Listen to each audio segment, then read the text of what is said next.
it's great to just kind of reinforce, some of what's important out there. And, I think everyone's commonly sharing the same sorts of issues. So there's not a lot of unicorns out there in terms of problems that, companies are experiencing. We get down to it's people, it's culture, silos in companies, it's communication. Everyone's theming on transformation, cybersecurity, and of course AI. This is one of the big ones. So You want your teams experimenting and seeing what's possible. I think that's part of being a technologist today, is poking at the edges of these things and seeing what's the art of the possible. at the executive level, the fear and or maybe the misunderstanding of AI and how to approach, bringing that into the organization, because adoption's still really low. And I haven't seen a lot of folks with great strategies or any ideation that's really kind of trying to formulate a plan as to how best to bring it into a company. This is Solving for Change, the podcast where you'll hear stories from business leaders and technology industry experts about how they executed bold business transformations in response to shifts in the market or advances in technology. In every episode, we'll explore real-world strategies and technologies that fuel successful evolution. I'm your host this month, Marc LeBlanc, and I'm joined by Michael Reeves, our other host. Thank you. I'm glad we're having this session today. It's been great to do the podcast so far, and I've had some wonderful guests on, and I think some insightful and some great conversation as well. And I know one of the things we want to talk through today was just some of the themes and things that we're seeing, we're noticing in the discussions. And I don't think any of them are epiphanies to anyone, but it's great to just kind of reinforce some of what's important out there. And I think everyone's commonly sharing the same sorts of issues. So there's not a lot of unicorns out there in terms of problems that, companies are experiencing. We get down to it's people, it's culture, silos in companies, it's communication. Everyone's theming on transformation, cybersecurity, and of course AI. This is one of the big ones. So I thought we'd take a little bit of time and maybe talk through some of those, discussions that we've had, and maybe reflect on them in terms of, I think, where we'll go in terms of future discussions, but maybe some anecdotes around just what experiences have been with a lot of our customers and helping them with the types of work that we do. And so I know we talked about this before we got started here, but let's start with people. From your perspective, I know you have some pretty passionate views about the people portion of what's important. So maybe you can spend a couple minutes talking about that and reflecting on it from your sessions. Yeah, there's definitely been some consistencies regardless of the guest that's been on about the challenges they see. And it often comes back to people operating in silos, not because they want to operate in silos. It's usually that they've maybe lost sight or don't clearly understand what the organizational goals are. And how are these teams hearing that messaging? How are they making sure that they're aligning? They understand, maybe as an SRE or an application developer, how do they see the interconnectedness of what they're doing, making sure that they understand where the company's going, understanding how they can contribute, and understanding how to leverage what each other is doing. That's one of the real main consistent themes I've heard.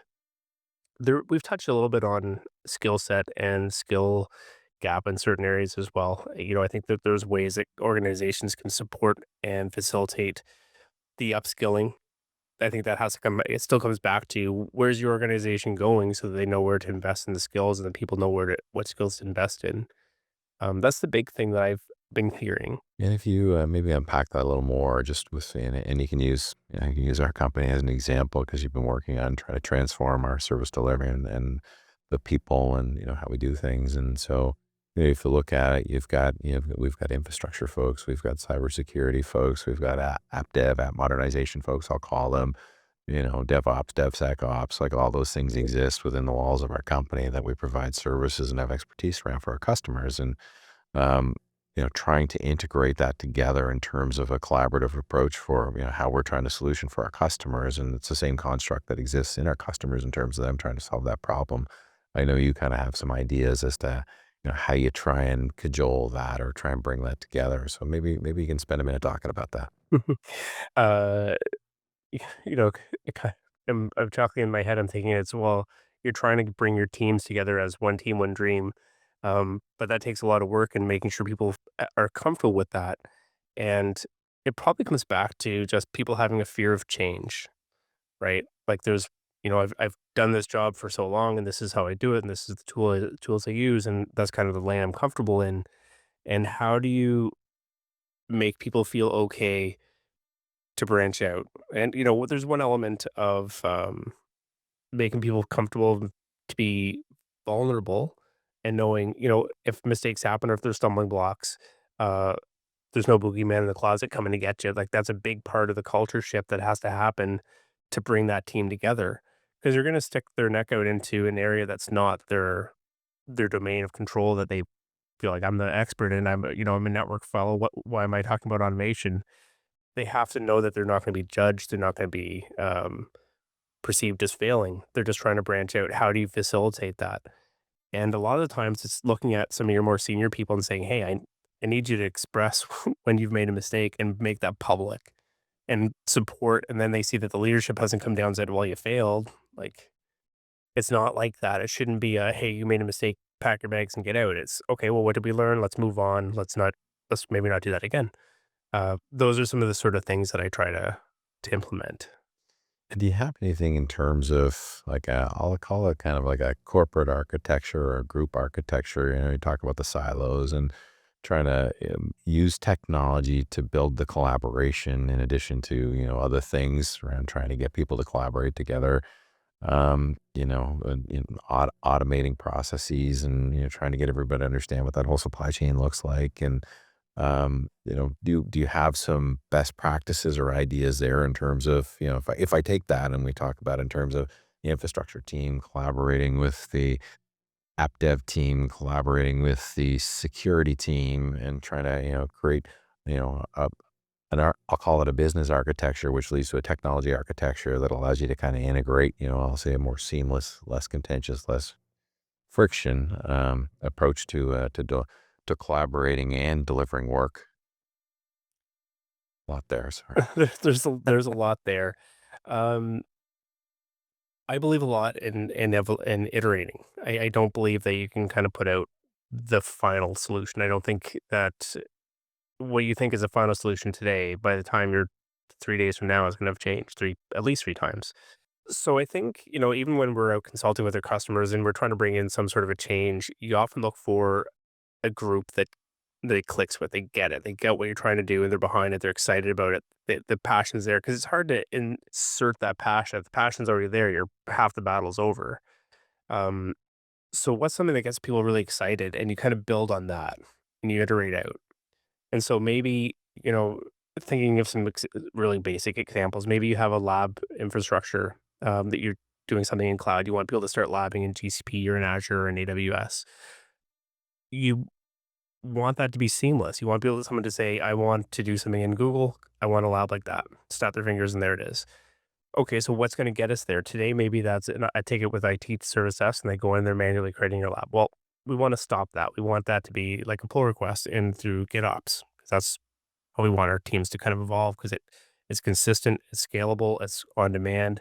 As we're moving a lot of those medial tasks, like someone going into a GUI is it's a great value. I don't want to hire people because of their ability to use a browser. I want to use people that are thinking through what am I going to get. So maybe today it's a manual process to get them a GCP lab. Tomorrow it's a GitOps driven view. Okay, well, what's the next iteration from there? Well, I need to set up, maybe it's an OpenStack lab. Maybe it's an OpenShift lab. Okay, so let's extend that landing space within GCP. Let's build some automation in, but I'm going to need two people for that. I'm going to need someone that understands the infrastructure. So you're going to pull them in, and I need someone that understands the automation. I'm going to pull them in, and all of a sudden they're kind of iterating over a common goal.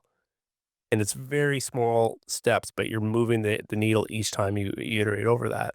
It's the other thing I left out when we started talking business and technology architecture, which you're talking about right now, is the people architecture being probably the most important element of that. And um, are there personas that you look for, their personality characteristics or traits that you try and look for, and because you're going to have a floor, there's lots of variety of people and personalities, and so for folks that you're always going to have people that want to try anything, will do anything, don't care about failing. those are the easy ones, I guess, to work with. Maybe a little bit more difficult to kind of contain at times, but and then you got folks that may be a little more hesitant or reserved and don't want to step up. And and you do want to grow a team. You don't want to just grow an individual. Sure, you want to work with people and help them develop, but the whole idea is to build something in concert here in terms of teams. And do you have a kind of a people architecture that you suggest, or maybe it's persona driven that you kind of look to in terms of when you're trying to build teams? I don't know if it's that clear cut. I think that there's things you have to have, and the rest can kind of fall in place. I mentioned, my previous answer around passion. You have to have somebody that's excited about the technology, because if you don't, there's no you need a cheerleader, and yeah, you can develop someone into a cheerleader, but it's very contagious. So if you have that cheerleader for something you're trying to do, for a cloud native program, for an observability any of these technologies, doesn't matter. If you have someone that's really excited and passionate, the way they talk about it, the way they share, the way they demo, the way they are just always trying new things, it's very contagious. It's hard to shut that out. Um, you have to have that. Mhm. No, that's well said. I know we'll spend a lot more time talking about that because I think some themes for future episodes will be how do you start to bring some of these things together, because I know those are fundamental challenges that everyone's trying to address within their companies, their organizations. So looking forward to that, and that'll be again across people, process, technology, and culture. That we'll have some discussion around all of that, and maybe we'll spend a couple of minutes talking about AI. I'm almost fearful of it to talk about it, but we should. And the fearful theme was one more tongue in cheek, and that's around. I've had Mike Devaney on a couple of times now, and yeah, he does great consulting and the analytics that he does. It really gives you rich insights into the people inside of an organization, from the executive all the way through. One of his big findings, and it's not really a surprise, is at the executive level, the fear and or maybe the misunderstanding of AI and how to approach bringing that into the organization, because adoption is still really low. And I haven't seen a lot of folks with great strategies or any ideation that's really kind of trying to formulate a plan as to how best to bring it into a company. And then even you've got all sorts of tools and things happening in the wild that people are trying inside of companies, but it's really kind of cloak and dagger stuff. It's really not kind of mainstream, not supported. There's not a culture or strategy to be able to, have people feel comfortable about trying these things. And so then you get the fear and the fear and uncertainty that gets put around it as well, around security and data, um, and all those things. And I'm wondering if maybe you just want to spend a minute talking about that, because I know we do talk about it quite a bit, as I think most people do. There's so much in there. I think one of the worst things I think we're seeing is when that fear takes over and people are just not doing anything. I think that's probably about the worst thing that you could do today. But how do you educate your staff so they know how they can go and try things in a safe manner? You want your teams experimenting and seeing what's possible. I think that's part of being a technologist today, is poking at the edges of these things and seeing what's the art of the possible, because we don't know. It is such early days for AI. It's evolving literally every day. Um, it's gone from a very basic conversation around ChatGPT to now we're starting to talk more about AI ops, and there's more and about AI agents now. It's shifting and morphing. And so, what does a business want to do with AI? Well, I don't think they even know that. They're, because it is evolving so fast. So, thinking about what are the easy wins, coming back to just like I was saying with figuring out who's passionate, where the champions are. There's somebody that wants to do something, whether that's bringing higher productivity in because they're using some sort of LLM to move faster, whether they want to be more efficient in their operations, bringing in something like AI ops. What is it? And get behind that and build a program around that. But just saying, what sort of labeling it broadly and saying we want to do I think that's not going to get you very far. Just getting specific. What is it you want to achieve with it? Hmm. Yeah, that's where I think you can circle back to. You really, as an executive team, as a leadership team, you got to sit down and kind of figure out. okay, from a business perspective, like what do we want to do? What do we want to accomplish? What outcomes are we looking for? And then you can kind of look at how you want to, look at use cases and bringing AI into the organization. And then, as Mike would say, you have to bring that communication plan and be very, very clear on the communication and the support um, to everyone in the company to support them through trying to bring in the technology to be able to apply to the, whatever business problem or outcome that you're trying to address or get to. So it's there's a lot in there. I think we'll have a lot more discussion around that as we move through the next few months of some of the sessions. And the other thing I think we should talk about just around that theme. I was at a conference not too long ago. Just in terms of ideation and notions of how you can look at bringing highly automated agents and agentic AI into an organization and start to nurture this culture and this environment of trying things and embracing the technology to try it in real in the wild in business in use cases for the business and it's this whole idea of, you don't, not everything, you don't have to think of everything in terms of production, being an application that you're going to put into production. Maybe it's, you have a citizen development environment internally that's people should be able to just go into en masse and have access to try things, to learn, to get that comfort and, build those elements into the culture of the organization to try. Um, I really think that's important that companies sit down and really think that the people and the culture piece through to allow you to start to kind of build on that executive strategy to go through, some of the transformational initiatives that people are trying to get through to leverage, the benefits and the scale of the technology for business benefit.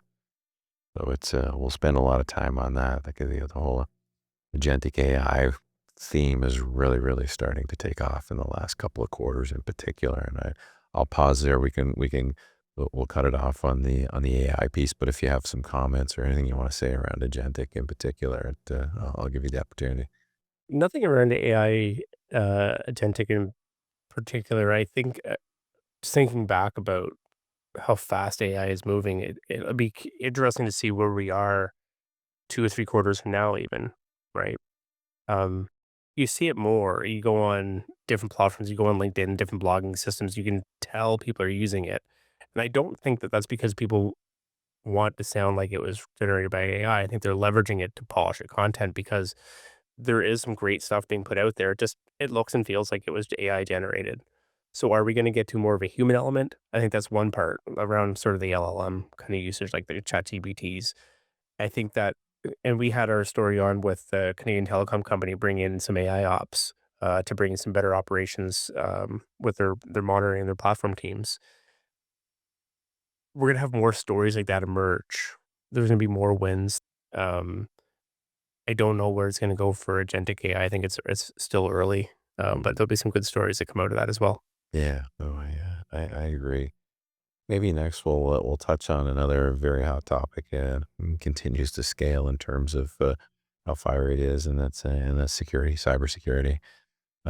It's at the forefront of everything in every discussion in every company in our personal lives, and um, we've got a lot of great partners in that space, and we've got a great security practice, cybersecurity practice in the company with a great leader that chief that comes in and part of your organization, and I wouldn't mind spending a couple minutes talking about that because you've got, all the traditional issues around, the architecture and all the tools and the lack of integration across those tools. And then you mentioned AI ops and automation and, the continued scale and growth of the data, but also the platforms that have been built to try and support that and, try and create better postures and more visibility with companies. And I know one thing that we've been focused on, maybe it's a little bit of an advertisement, is, and you would think initially, you start talking OT security, and you think maybe critical infrastructure, but it's pretty much every organization has devices now that need to be protected. And so, the threat landscape has evolved and changed so rapidly, and the need for, that architecture to be able to have the right technology around it to give you the visibility into them is super important. And I know you and the team have been doing a lot in that space, so I'll pause and give you an opportunity to talk about it because I've just noticed in the last few months in particular, it's really becoming a hot topic, at least within our customer base. Yeah, and I think there's a few reasons for that. If I kind of on the spot think of 3 ways people are approaching security conversations with us today. One conversation is around, "What do I need to do to be compliant with my security?" That's one. And then the next one is, "Okay, well, what do I need to do to be just a little bit ahead? Like, what's the next what's coming next?" And then the third one is, "Okay, well, what's like, even though I'm not required to do it, what do I need to be doing to feel good and communicate to my customers, my employees that we are secure?" Those are the 3 different ones, and there's a lot of pressure on that first one around how do I be compliant? Because there's laws and regulations coming out that are saying if you're not doing this, you can't operate your business, especially with things, if you look at like oil and gas, where there's critical infrastructure. If they don't have answers to some of these, they're not actually able to operate their business. That comes with huge financial impacts. Um, the second one, I think, is just people being responsible, doing their due diligence. They understand that security stances are not static; they are constantly changing. They're constantly evolving. And then that third one, I think, is just a good operator. We're kind of winding down, I guess, here in our time today because we just want to spend more time just kind of themating on some themation on the past and kind of where we're gonna go. But you take this whole discussion and one of the things that's jumped out to me, and again, no surprise, it's just nice to see the consistency of it, and that is the interconnection of all the topics that we've discussed, with all of the folks we've had on so far. And I know we talk about that, you and I have today and quite often. And um, I wouldn't mind spending a minute. Maybe that'll be toward we can use that as the wrap for today. But the interconnected everything. It's back to it's the people, it's the process, it's the technology and the culture, and kind of bringing all those elements together, or people trying to figure out how to bring those elements together. Yeah, there's so much to unpack in that. Uh, I'll use a couple of examples, and I'm gonna use one around data. I'm gonna try to use one around security. And in one of the episodes, we talked through data, and we talked about sources and targets and building pipelines around data and needing observability for data. And if you think about the complexity, that could be really small for a smaller shop. It might be really simple. It might be an Excel worksheet, and they're doing something with it. To a larger organization where there's multiple databases and they're trying to bring all this data into a single spot and correlate it. If you think of the complexity that is needed, you have to be bringing in some automation. You have to be bringing in some observability to make sure that things aren't breaking, that they're consistent. And you have to think about how are you securing that data. Like, that's just a really basic example, but all these things are so interconnected. You can't have a good data strategy that's gonna be able to scale with your needs and be consistent enough if you're not bringing in automation. You're not gonna have the confidence that, um, the data is safe if it's you don't have a good security stance around it. So you have to be thinking through multiple angles. Like, yes, you might need to be thinking about data because you wanna use data, but all these other areas support data. Mm, no, well said. So there's a lot to kind of bring together with inside a company and their strategy to improve in all these layers or all these elements. And again, we'll focus on a lot of these themes as we move forward in the future podcasts. And thanks for having this discussion today. And looking forward to the future and all the podcasts and guests and partners, et cetera, that we're going to have on. So appreciate the time today, and I'll let you wrap. Yeah, I'm looking forward to future episodes as well. Thank you for listening to Solving for Change. If you enjoyed this episode, leave us a rating and a review on your favorite podcast service. Keep an eye on your favorite podcast service for our next episode.